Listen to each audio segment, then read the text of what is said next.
Six Nations round 2 is here. It's time to look at the lineups, study the stats, and see who the players are going to be that guide you to fantasy glory this week. It's a really tough round, the Six Nations, with some quite close looking matchups and no obvious mismatches.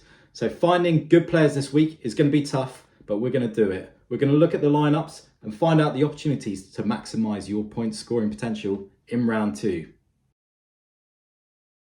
Okay, so we're just going to kick off with a quick recap of round 1. First of all, looking at the Fantasy Rugby Geek team and then looking at the table to see who did well in the league. So for my team, I ended up on 558 points in round 1. Quite happy with that. Captain Louis Bielbieri was very solid. I also had Hugh Jones and Gregory Aldrit, who both delivered with great scores. Biggest regret, probably not having Dan Sheehan. You know, as soon as he was named on the bench, I thought he's the ideal super sub. If Sheehan's playing, you've always got to pick him. And yet I didn't follow my own guidance. I went with Ewan Ashman. He did okay, but missing out on that Sheehan try really hurt. And that one stung a bit. I think if I had that, I'd be pushing the 600 point mark. So lesson learnt, never forget Sheehan again. Okay, a quick look at the FRG League to see who the top scorers were in round 1 and who's leading the way. I'm not sure how many players I've got in my league, as you can only see the top 99. But the person in 99th place in my league has got 551 points, which is an amazing score. So if that's in 99th place, then there should be quite a few people in there. A big congratulations goes to Alex Williams, who's leading the way on 636 points. Dave in second on 620 and Big D close behind on 611. Al Traida and West Cork Mafia make up the top 5. So great performances there, lads. Keep it going in round 2. Okay, moving on to my round 2 suggested picks. A quick caveat before we go into the actual picks themselves. Not all the teams have been announced. At the time I'm recording this, we've got 4 teams have announced. So England, Italy, France and Wales. And we're still waiting for Scotland and Ireland. So I will be selecting some players from Scotland and Ireland in my picks. They may not be starting. Make sure you check the lineups tomorrow on Friday. Take a look at fantasyrugbygeek.com. I'll be posting the round 2 picks as soon as the lineups are made, but likely anytime around 6 p.m. GMT tomorrow on Friday. So take a look at fantasyrugbygeek.com and just double check that all the players that I've chosen in this video are definitely starting. The 3 games that we've got lined up this week: Italy versus Wales, kicking proceedings off. Potential wooden spoon decider already in the second round of the Six Nations. That'll be followed on Saturday night by England versus France from Twickenham. And then on Sunday, we're wrapping things up with Ireland versus Scotland. All right, moving to the players who I think will do well in round 2. First of all, props. Now, as I mentioned last week, this is not the place to really spend lots and lots of budget. Most props are relatively cheap, but props then don't tend to score lots and lots of points. So this is probably the place to save some money. That said, the 3 props that I would see standing out in round 2 would be Andrew Porter of Ireland, Danilo Fischetti from Italy, and Jean-Baptiste Gros from France. If you're looking for value options, again, Henry Thomas provided great value for Wales last week, and Will Stewart as well from England, again, is a great value option. Right, moving to hookers, the first choice is really quite obvious. It's Dan Sheehan of Ireland. Last week, he came off the bench and scored straight away. That now gives him 3 tries in 2 appearances since he returned from injury. What with the 2 tries he scored for Leinster the week before last. He's a cheat code in his position. He's a must. If he's selected, you've got to choose him. If Dan Sheehan isn't chosen, Pito Mavaka is another option. Now, he had a quiet game by his own high standards in round 1. But he's another player like Sheehan who just always finds himself in try-scoring opportunities. Like Sheehan, he spends quite a lot of time on the wing as well. And he's a great option. And I doubt he's going to get another low score like he did in round 1. Finally, an honourable mention to Giacomo Nicotera of Italy. He made 20 tackles in round 1. He, again, is always a try threat like many of the hookers are. He's only 13.4 stars. So if you're looking for more of a budget option compared to Sheehan or Malvaka, Giacomo Nicotera could be a great option. Now into the looks. First up, Tag Burn. Again, top performer. Again, the highest scoring second row in the game. He's an absolute cheat code and he's a must selection if he plays. Again, make sure you check those lineups. I don't know if he's starting. Another option playing in the same game, so not guaranteed to start, but really impressed in round one, is Johnny Gray for Scotland. A veteran of the game. He's always been quite well known for his tackle counts, although actually in round one he only made 5 tackles, but I don't expect that to continue either. But in round one he made more offloads than any other player in the game. He made 4. And so if he's doubling up this tackling ability along with his offloading ability at 10.4 stars, he's great value and could be a really strong option in the second row. Another great value option in the second row is Will Rowlands. Again, very, very cheap, very cost effective, available at 10.9 stars. He made 17 tackles in round one, but also put in some really great carry stats as well. He's a great option. Great cheap route into that Welsh second row where all the tackles are happening, so well worth considering. An honourable mention also goes to Will Rowland's second row partner, Dafford Jenkins. He's a bit more expensive, but he's another top tackler. He made over 20 tackles in round one. Well worth considering, but ultimately Rowlands is cheaper and he's also a stronger carrier. So there are options there in the second row. Into the back row. Right, first up, the player I want to flag is Tom Willis of England. He's been on fire in the Prem this season, and finally he's getting his first ever international start. He's brilliant value, and in fact in 8 starts for Saracens this season, Willis has carried for 530 metres. He scored 3 tries, made 2 assists, beaten 51 defenders in 8 games. He's won 8 turnovers. He's made 135 tackles and he's made 15 offloads. And he's all available just for 10 stars. Now, France is obviously a different prospect to some of the defences he faced in the Premiership, but nonetheless, he's on form, he's on fire, he's making his debut, and he's only 10 stars. He's got to be considered. One player who's a top performer in round one, well worth considering for round two, and honestly, well worth considering for the whole entire tournament, is Jack Morgan of Wales. He was on fire in round one. He carried for 120 metres. He made 21 tackles as well. He was everywhere, and he really is the fulcrum of the Welsh pack. He's got to be considered. Another player from the same game who obviously impressed was the top scorer in round one, Gregory Aldrit. Always famous for his carrying ability. In round one, he also got himself a try. He made a huge volume of tackles, and he even got the Player of Match award. In his current form, he's got to be picked. And finally, one player I want to flag is Sebastian Negri of Italy. Again, more of a value option like Tom Willis, available for 13 stars.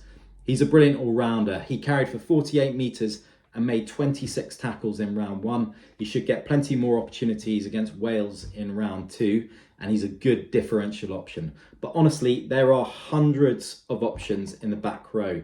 50% of the back row players who played in round one scored over 20 points, and that's including people coming off the bench. So this is exactly where the points are, and there are loads of great options. You've got Ben Earl, Tom Curry, Josh van der Fleer, Caelan Doris, Michele Lamoureux, Rory Darge. There are loads and loads of options in the back row. There's huge depth. This is where the points are. So load up. This is a good place to also spend your budget. Look for captain options. Back row is where it's at. Okay, moving into the scrum half position. Antoine Dupont is obviously a no-brainer here. He got a hat-trick of assists in round one. He should get a bit more time on the pitch than he did in round one, where he came off after just 49 minutes. And he's going to be racking up the points no matter what he does. Again, he's a bit of a cheat code in his position, and he's got to be chosen. That said, if you're looking for an alternative, then Jameson Gibson Park is worth considering. He's 3.4 stars cheaper than Dupont. The question is, he performed well in round one, but will he hit those same heights in round two? He got a try, he got a player and match award. That's not guaranteed every week. It could be tough for him to match that number. So for me, I'd just go with Dupont. It's the safest bet. Into fly half, and I've chosen 2 out of position players here. They're both starting at fullback. They're both likely to be on kicks, and they're both likely to rack up the run meters and defenders beaten. First one is Marcus Smith for England. His attacking play is well known, and he should get plenty of opportunities to run with the ball on Saturday. An alternative though, if you've got budget to make up, he's a bit cheaper, Tommaso Allen. Bit less flair than Smith, probably a bit likely to do a bit less carrying, but those kicking points will be really, really important in a must-win game for Italy against Wales. So he's also worth considering, and he's brilliant value. Okay, into the centres, we've got Hugh Jones for Scotland, the highest scoring centre in round one. The second highest scorer overall in round one. He got 66 points. He's a very, very consistent fantasy scorer. He delivered during the Fantasy Autumn Nations. He delivered in Fantasy 2024 Six Nations as well. Ever reliable pick. He might not get the same joy against Ireland that he did against Italy, but he's still worth considering. Another consistent performer is Tommaso Menoncello of Italy.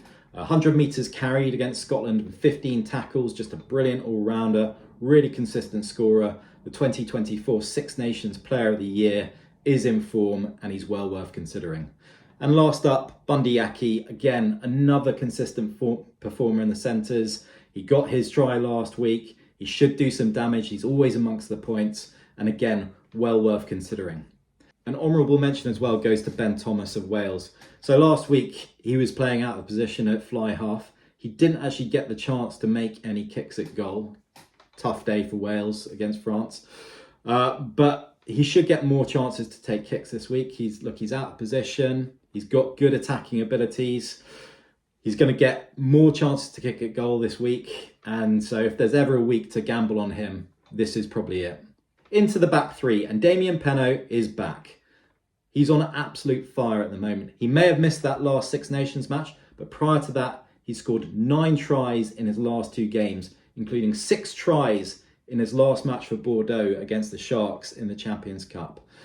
The guy's an absolute try machine. He's got a great record against England. Those who remember France's last visit to Twickenham will have great memories of the try he scored, unless you're English, of course, like me.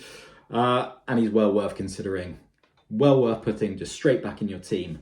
The rest of the back three is, again, France are just absolutely stacked. Louis Bielbieri looked very, very dangerous against Wales. He was constantly off his wing, looking for opportunities to get the ball. He scored 2 tries himself. He could do some real damage against England on Saturday. And then you got Thomas Ramos, who is the picture of consistency. Great goal kicker. He's going to get those kicking points on Saturday. So if you want a safe bet in your back three, you can't go wrong with Ramos. The last player I'd like to flag in the back three is James Lowe. So he did everything but score in round one. 167 metres carried, 3 assists. He was absolutely everywhere. And that try is going to come sooner or later, and it could be on Sunday against Scotland. Moving on to captain picks and some really, really difficult decisions to make this week.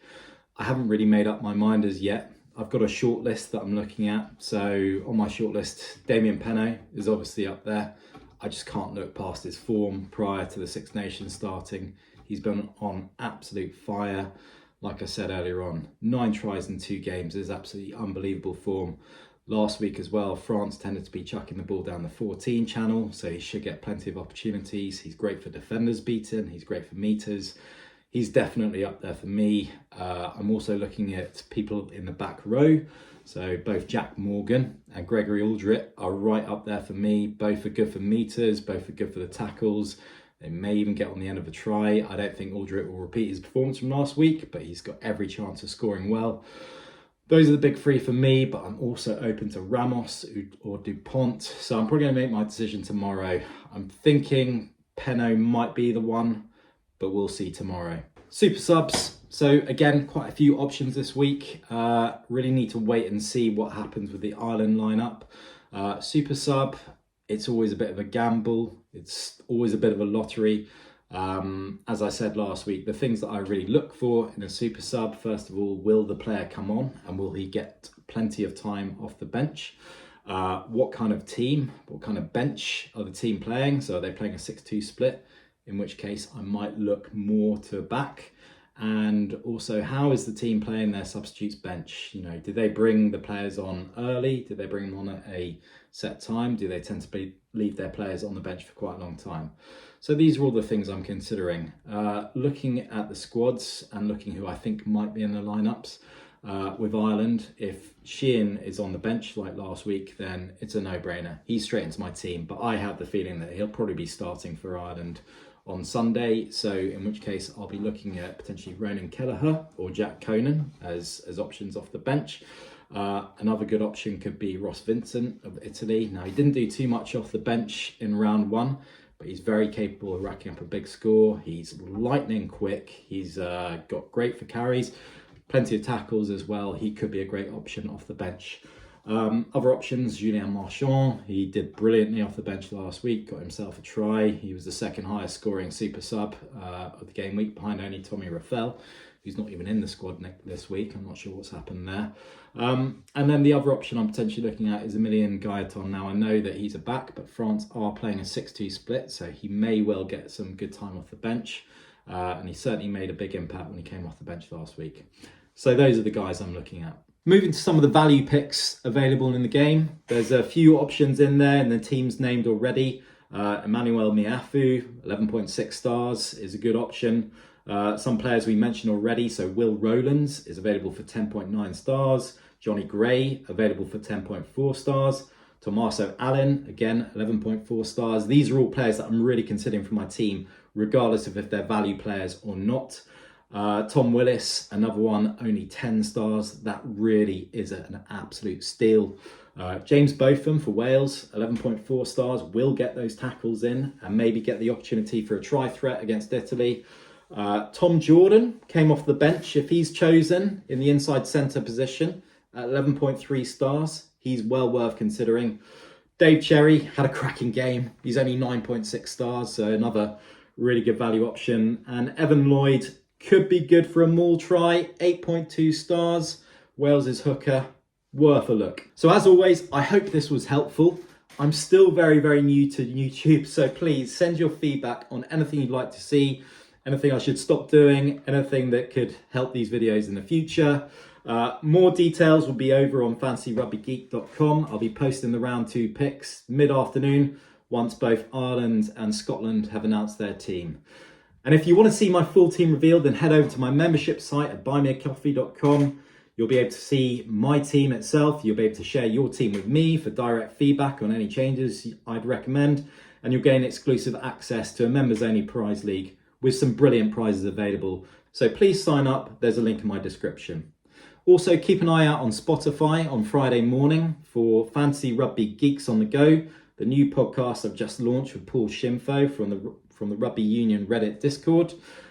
We run through all the main stories from round 1, our recommendations for round 2, and a few other thoughts around the fantasy game. It's a short, bite-sized 50-minute run through, well worth downloading. So go onto Spotify, the link's in my description, or go onto Spotify and search for Geeks on the Go. And finally, make sure you follow all the Fantasy Rugby Geek social platforms. We're on X, we're on Blue Sky, Threads, TikTok, Instagram. If there's any late team news or changes, we'll be posting it there. So please check it out. And that's it. So make sure you get your teams in on Saturday, and good luck to you all.